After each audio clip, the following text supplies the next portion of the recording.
अस्सलामुअलैकुम दोस्तों, मैं खुशामदीद कहता हूँ आपको हमारे आज की वीडियो में। आज हम एक इम्पॉर्टेंट मेडिकल टर्म पर बात करेंगे, क्लिनिको पैथोलॉजी कोरिलेशन। ये क्या होता है, इसका क्या मतलब है और क्यों ये इतना ज़रूरी है, आज हम इस पर बात करेंगे। इस टर्म का इस्तेमाल तब होता है जब किसी पेशेंट को डायग्नोज करते वक्त उसके क्लिनिकल सिम्टम्स और मेडिकल टेस्ट्स के रिजल्ट्स को मिला के एनालाइज किया जाता है।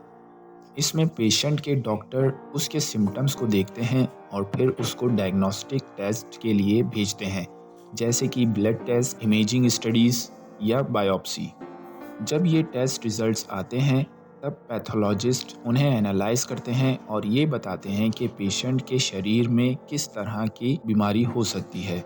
ये दोनों, क्लिनिकल इंफॉर्मेशन और पैथोलॉजी, को मिला के एक सही डायग्नोसिस बनाता है।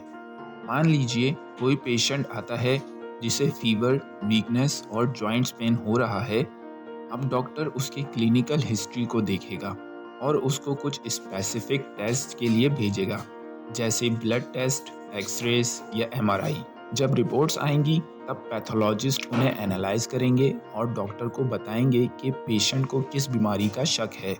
ये सारा प्रोसेस क्लिनिको पैथोलॉजी कोरिलेशन का एक हिस्सा है। क्लिनिकोपैथोलॉजी कोरिलेशन का इस्तेमाल करके डॉक्टर सही तरह से समझ सकते हैं कि पेशेंट के अंदर किस तरह की बीमारी है और उसका सही इलाज क्या होगा। इसे एक कॉम्प्रिहेंसिव और एक्यूरेट ट्रीटमेंट प्लान बनाया जा सकता है। तो इस वीडियो में हमने देखा कि क्लिनिकोपैथोलॉजी कोरिलेशन क्या है और क्यों ये मेडिकल फील्ड में इतना इम्पोर्टेंट है। अगर आपको और भी किसी मेडिकल टर्म पर वीडियो देखना है तो कमेंट सेक्शन में ज़रूर बताएं। मिलते हैं अगली वीडियो में, तब तक के लिए खुदा हाफिज़।